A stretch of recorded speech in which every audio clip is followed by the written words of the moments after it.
Hello नमस्कार, स्वागत है आप सभी का आपके अपने YouTube channel study Gurukul 2.5 million में। आज हम लोग पढ़ेंगे उत्तर प्रदेश पुलिस कांस्टेबल का मैथ का सॉल्व पेपर 2। देखिए इस पे ये जो खान सर की बुक है इसमें 18 सॉल्व पेपर दिए गए हैं, जिसमें से हम आज मैथ का मॉडल पेपर 2 देखेंगे। तो चलिए शुरू करते हैं आज की क्लास। और हाँ, जिसने भी अभी सब्सक्राइब नहीं किया है और शेयर नहीं किया है तो ज़्यादा से ज़्यादा सब्सक्राइब और शेयर करना ना भूलें। चलिए चलते हैं अपनी क्लास पर।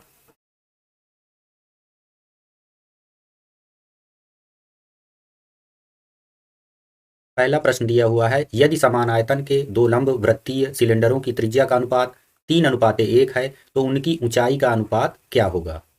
आपको यहाँ पर त्रिज्याओं का अनुपात दे दिया गया है और आपसे पूछा गया है ऊंचाई का अनुपात। त्रिज्या का अनुपात इसमें क्या दिया हुआ है, अर्थात R1 बराबर दिया हुआ है 3 और R2 बराबर 1 दिया हुआ है। इसको हम फार्मूले में रखेंगे,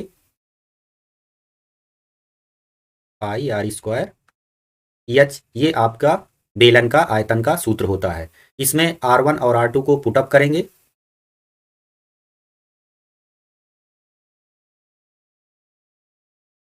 पाई आर की जगह पर क्या लिखना है, R1 की जगह पर 3 लिखना है और उसके बाद इसका स्क्वायर है तो स्क्वायर कर देंगे, एच की जगह पर एच लगा देंगे, इक्वल कर देंगे। और उसके बाद यहाँ पर क्या है, पाई आर स्क्वायर, तो यहाँ पे आर की जगह पर 1 लिखेंगे, लिख देते हैं, एच लिख दिया।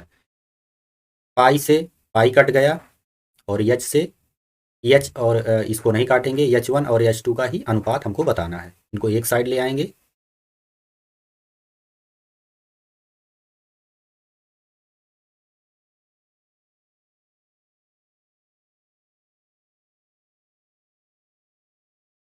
तीन का स्क्वायर हो जाएगा, इधर आएगा तो 1/9। ये आपका इसका सही उत्तर होगा। देखते हैं किस ऑप्शन पे आ रहा है। ये ऑप्शन सी में 1:9 आपका उत्तर सही जवाब होगा यही। अब हम देखेंगे दूसरा प्रश्न। दूसरे प्रश्न में कहा गया है के किस मान के लिए समीकरण प्रणाली के एक्स माइनस वाई बराबर 2 और 6x-2y बराबर 3 एक अद्वितीय समाधान है। अर्थात यहाँ पर जो लिखा हुआ है अद्वितीय समाधान, ये किस स्थिति में होते हैं, चलिए देख लेते हैं। जब A1 upon A2 not equal B1 upon B2, अर्थात इस स्थिति में समीकरण के एक अद्वितीय समाधान या हल होता है। चलिए इसको देख लेते हैं कि क्या ये बात सही है या गलत है। यहाँ पर इसको A1x plus B1y plus C1 के फॉर्मेट में रख लेंगे और इनका मान निकाल कर देखते हैं। K का मान और उसके इक्वल में जो संख्या होगी उसका दोनों का मान अगर बराबर होता है तो ये हमारा गलत हो जाएगा, और अगर बराबर नहीं होता है तो ये हमारा सही हो जाएगा। चलिए देखते हैं। A1 की जगह पर K पुटअप करेंगे, अपान A2 की जगह पर 6 रहेगा, बराबर का चिन्ह लगाएंगे। उसके बाद B1 अपान B2, B1 यहाँ पर क्या है, B1 की जगह पर 1 रखेंगे और B2 यहाँ से 2 रखेंगे। अब इसको सॉल्व कर लेते हैं। बराबर 2 के बराबर 6 हो गया, 2 से 6 को काट देंगे, यहाँ के बराबर कितना आ जाएगा, 2 3 6, के बराबर 3। के और 3 आपस में बराबर नहीं है, अर्थात यहाँ पर ये जो कंडीशन दी हुई है अद्वितीय समाधान वाली वो बिल्कुल सही है। अब चलते हैं हम अगले प्रश्न पर। अगला प्रश्न दिया हुआ है, यदि एक संख्या के 6/7 का 1/3 28 के बराबर है तो वह संख्या बताना है। इसको चलिए सॉल्व करेंगे। मान लेते हैं वह संख्या कौन सी है, यक्स है। तो यक्स का 6/7 अर्थात 6/7 हो गया। उसके बाद उसका भी 1/3 अर्थात 1/3 कितने के बराबर है, 28 के बराबर है। इसको सॉल्व कर लेते हैं। 3 दूना 6 और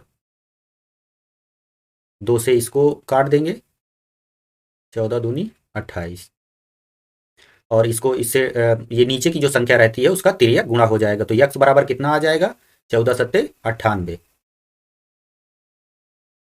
इसका जवाब क्या हो जाएगा, ऑप्शन डी 98।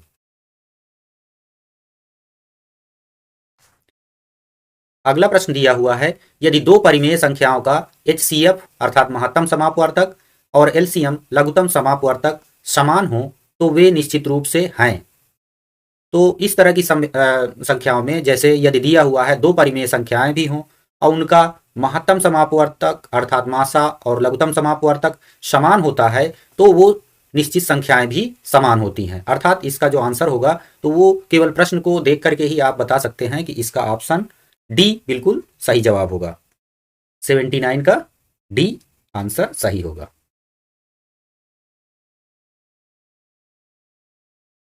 अब यहाँ पे 80 नंबर का क्वेश्चन दिया हुआ है, इसका क्या होगा, इसमें पूछा गया है दिए गए व्यंजक का मान कितना होगा। आपको व्यंजक दे दिया गया है, इसका मान आपको निकालना है। देखिए कितना सिंपल प्रश्न है, इसको देखते हैं। यहाँ पर ये संख्या लिख लेते हैं, 2√3 प्लस 5√3 माइनस √12। इसको सॉल्व करेंगे। देखिए यहाँ पे √12 दिया हुआ है, 12 के आप गुणनखंड कर लेते हैं तो इसके गुणनखंड जो होंगे तो वो 2 गुणे 3 हो जाएंगे। 2 दूनी 4, 4 तियां 12। अब इसको यहाँ पर रखेंगे तो ये हो जाए, ये वही हो जाएगा 2√3 प्लस 5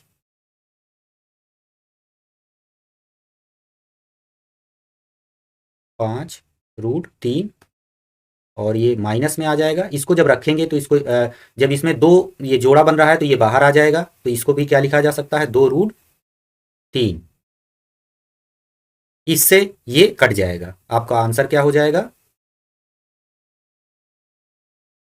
5√3 आपका सही जवाब होगा जाएगा। ये किस ऑप्शन में रखा हुआ है, ये है ऑप्शन ए में 5√3।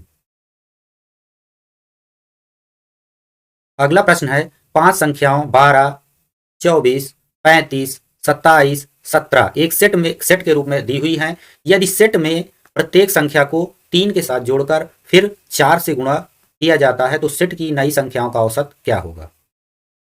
चलिए इसको सॉल्व करेंगे। पहले क्या दिया हुआ है, 12, 24, 35, 27 और 17 का एक सेट दिया हुआ है। चलिए 5 संख्या हो गई ये। और इसके बाद यदि सेट के प्रत्येक संख्या को 3 के साथ जोड़कर फिर 4 से गुणा किया जाए तो सेट की नई संख्याओं का औसत क्या होगा। तो पहले हम ये जो संख्याएं रखी हुई हैं पहले इनका औसत निकालेंगे। चलिए देखते हैं संख्याएं कौन कौन सी हैं। 12, दूसरी दी हुई है 24 और तीसरी संख्या दी हुई है 35 और चौथी संख्या दी हुई है 27 और अगली संख्या है 17। इनका जब हम औसत निकालेंगे तो औसत का सामान्य जो सूत्र होता है वह होता है पदों का योग बटे पदों की संख्या। तो देखिए इसमें पद कितने हैं, 1, 2, 3, 4, 5, अर्थात इसमें 5 से भाग दे देंगे और इनका ऊपर वाली संख्याओं का सभी का योग कर लेंगे। योग करेंगे तो कितना आएगा, 115 और भाग किससे देना है, 5 से। 5 दूनी 10 और 5 तियां 15, यहाँ पे 23 आ गया। अब आगे देखते हैं आगे शर्त क्या दी हुई है, यदि सेट की प्रत्येक संख्या को 3 के साथ जोड़कर फिर 4 से गुणा किया जाता है। तो चलिए इसमें ये जो संख्या आई है टोटल जो औसत आया है हम उसी में या तो प्रत्येक संख्या में 3 जोड़ो या तो उसके औसत में जोड़ दो, बात सेम ही रहेगी। देखिए 23 यहां पर लिख दिए, 23 में क्या जोड़ना है, 3 जोड़ देना है। उसके बाद यहां पर क्या किया है, 4 से गुणा कर दिया जाए। चलिए इसको 4 से गुणा कर देते हैं तो सेट की नई संख्याओं का औसत क्या होगा। तो औसत आपका सामने निकल कर आ जाएगा। देखिए 23 3 26 हो गया और 26 को 4 से जब गुणा करोगे तो कितना आएगा, 104। 104 आपका सही जवाब हो जाएगा। किस ऑप्शन में है, ऑप्शन बी इसका बिल्कुल सही जवाब होगा। कौन सा, ऑप्शन बी।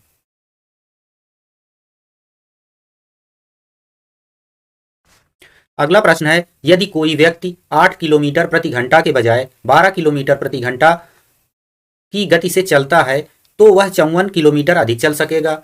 उसके द्वारा तय की गई वास्तविक दूरी कितनी होगी। तो चलिए इसको सॉल्व करते हैं। समय बराबर क्या होता है, समय बराबर होता है दूरी बटे चाल।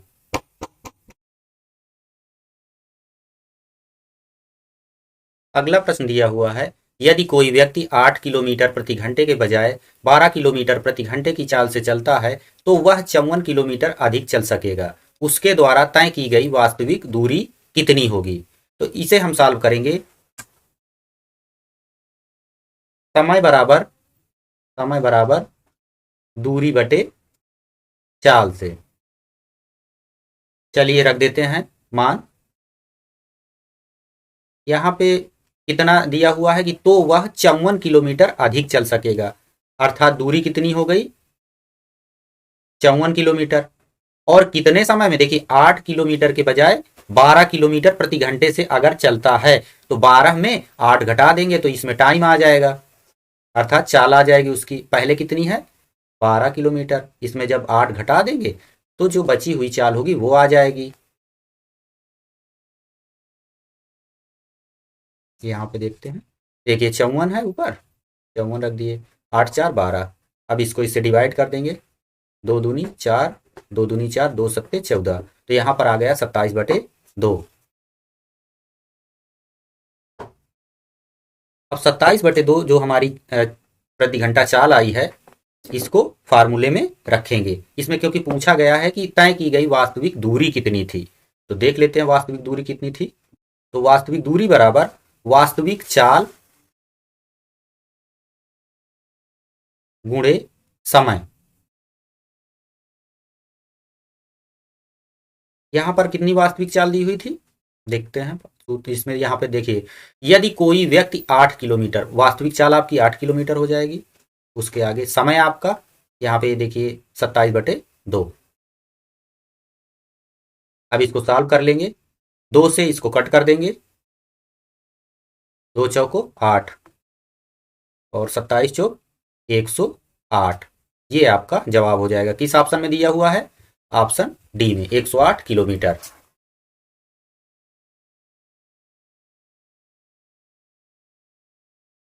अगला प्रश्न दिया हुआ है, किसी कर्मचारी का वेतन पहले 50% बढ़ जाता है और उसके बाद 44% घट जाता है, उसके वेतन में परिवर्तन का कुल कितने उनके वेतन में परिवर्तन का कुल प्रतिशत कितना था, ये आपसे पूछा गया है। चलिए बढ़ा देते हैं। पहले पहले इनका वेतन कितना था, अब कितना है, और उसके बाद उनके वेतन में परिवर्तन का कुल कितना प्रतिशत था, ये पूछा गया है आपसे।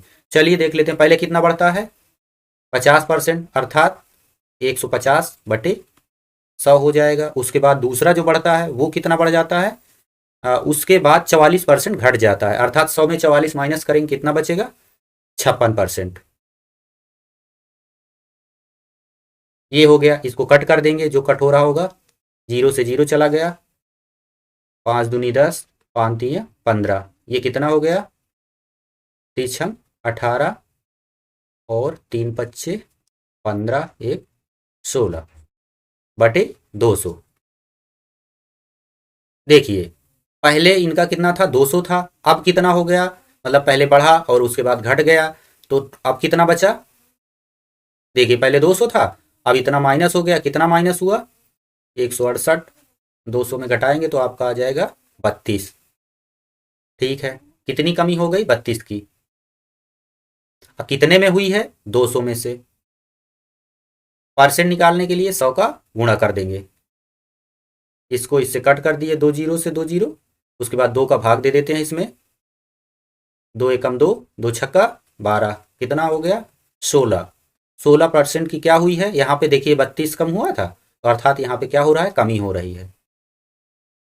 कौन सा ऑप्शन आपका सही है, ऑप्शन बी 16% की कमी हुई है।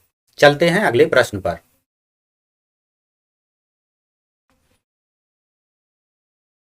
यदि ए गुणा का संकेत है, बी विभाजन का संकेत है, यहाँ पे देखिए चिन्ह बना लेते हैं, ए का है संकेत है गुणा का, बी विभाजन का संकेत है अर्थात भाग का हो गया, सी योग का संकेत है अर्थात प्लस का संकेत हो, यहाँ पे बना देते हैं, डी घटाव का संकेत है, यहाँ पे घटाव का चिन्ह लगा देते हैं। तो निम्नलिखित व्यंजक का मान कितना होगा, चलिए देखते हैं। यहाँ पे 8 लिखा हुआ है, 8 के बाद ए है, ए का संकेत क्या दिया हुआ है, ए का मतलब गुणे से है, गुणा लगा देंगे, फिर यहाँ पे 3 लिख दिए, और 3 के बाद क्या है, सी का क्या दिया हुआ है, सी का प्लस दिया हुआ है, प्लस लगा दिए, ये प्लस है।